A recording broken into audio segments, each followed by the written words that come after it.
Every time you walk into the room, got me feeling crazy. Shock my heart, boom, boom. Any other boy would stare, but me, I look away, cause you're making me scared. Trying not to breathe, 1, 2, 3. My name is Pink and I'm really glad to meet you. You're recommended to me by some people. Hey, ooh, is this illegal? Hey, ooh, it feels illegal.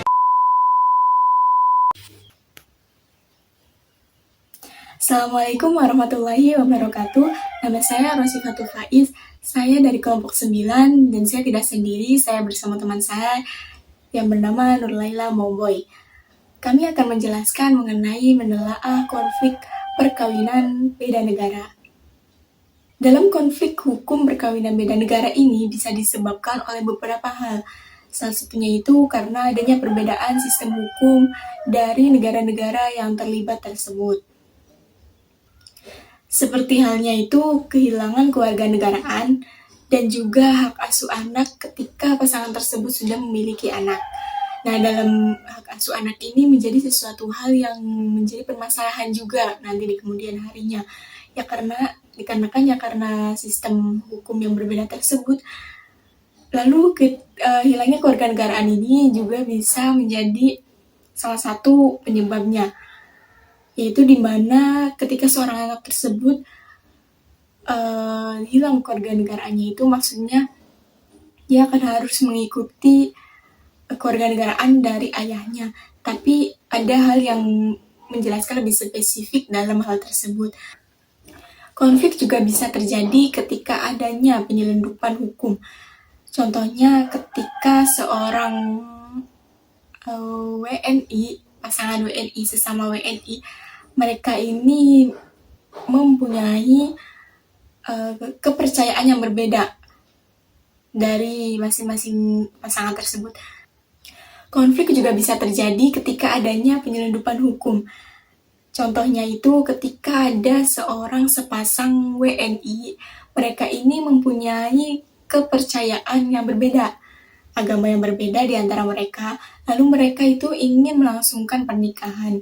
Nah, di mana di Indonesia itu sistem hukumnya berlandaskan pada agama. Jadi ketika ada seseorang yang ingin melangsungkan pernikahan namun mereka berbeda agama, di Indonesia itu tidak diperbolehkan. Nah, ketika seorang sepasang tersebut ingin melakukan pernikahan, tapi mereka melakukan pernikahannya itu di suatu negara yang dimana negara tersebut memperbolehkan, yang dimana di Indonesia tidak diperbolehkan. Nah, ketika mereka melakukan pernikahan tersebut di negara yang diperbolehkan, lalu di negara tersebut disahkan dan juga dicatat bahwa mereka sah melakukan pernikahan, tapi hal tersebut di Indonesia itu tidak juga disahkan meskipun mereka telah melakukan pernikahan tersebut di negara yang disahkan.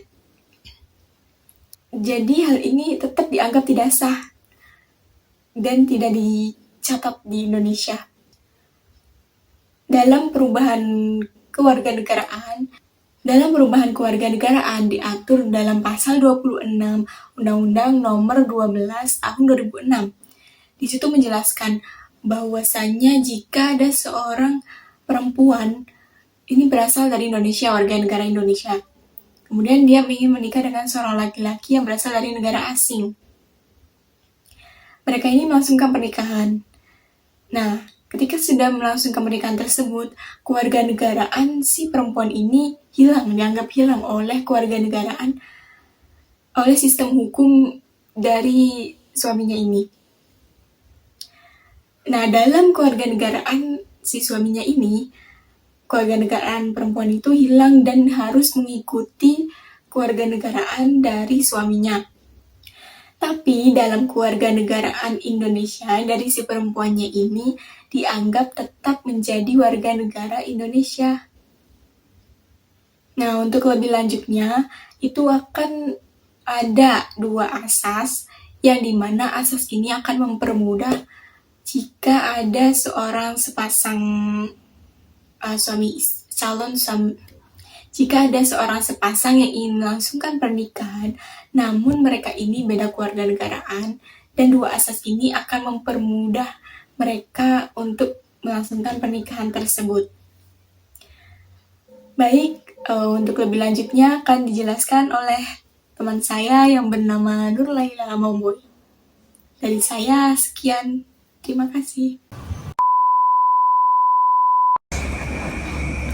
Baiklah, di sini saya akan melanjutkan penjelasan materi yang telah disampaikan oleh Rosifatul Faiz, yaitu tentang menelaah konflik antar negara yang fokus pada Lex Loci Celebrationis dan Lex Patriae. Baiklah, langsung saja saya akan menjelaskan tentang pengertian Lex Loci Celebrationis dan Lex Patriae.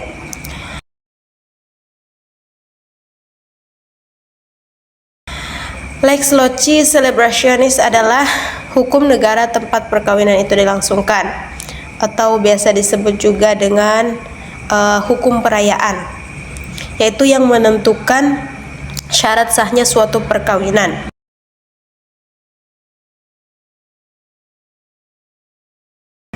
Sedangkan Lex Patriae adalah hukum negara asal atau hukum kebangsaan, yaitu untuk menentukan syarat-syarat personal seperti kewarganegaraan, dan dapat pula mengatur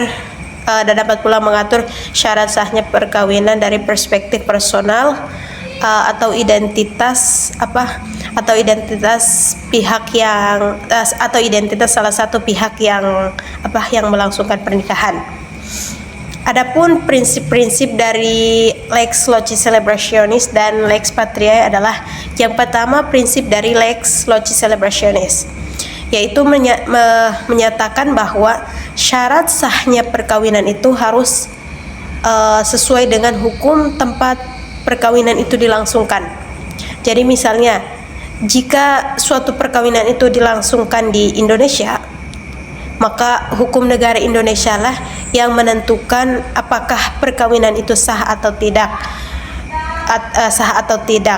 Meskipun salah satu atau kedua-dua mempelai itu bukan berasal dari warga negara Indonesia.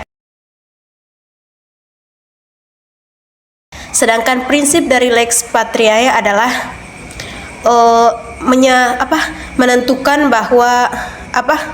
menentukan salah satu dari pihak personal dari kewarganegaraan asalnya. Jadi seperti batas maksimum perkawinan.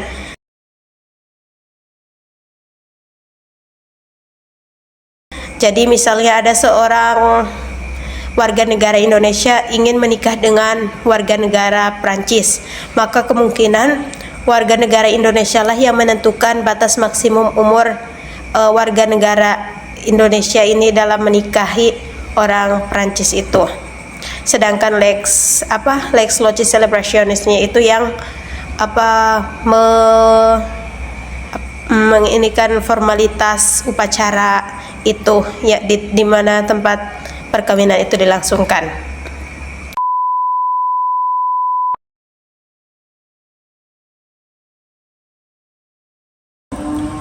Selain mengatur perkawinan di luar Indonesia, Undang-Undang Nomor 1 Tahun 1974 juga mengatur tentang tentang perkawinan campuran. Perkawinan campuran itu dalam pasal 57 sampai pasal 62. Dalam pasal 57 ini dimaksudkan dengan perkawinan campuran dalam undang-undang ini adalah perkawinan antara dua orang yang di Indonesia tunduk hukum yang berlainan perbedaan kewarganegaraan dari salah satu pihak yang berkewarganegaraan Indonesia. Namun dapat kita lihat dalam pasal 56, dapat kita teliti dalam pasal 56 terlihat bahwasannya perkawinan di luar negeri dilangsungkan dalam dua cara. Yang pertama itu perkawinan dengan perkawinan sesama warga negara, atau biasa disebut juga perkawinan internal. Yang kedua itu ada perkawinan campuran, atau disebut perkawinan berbeda kewarganegaraan. Nah, perkawinan yang campuran ini disebut dengan perkawinan campuran internasional, dikarenakan adanya unsur asing yang menjadi yang menjadi faktor pertalian yang menjadi faktor pertalian primer. Kesimpulan dari materi yang telah kami jelaskan itu, adanya asas Lex Loci Celebrationis dan Lex Patriae itu adalah untuk memudahkan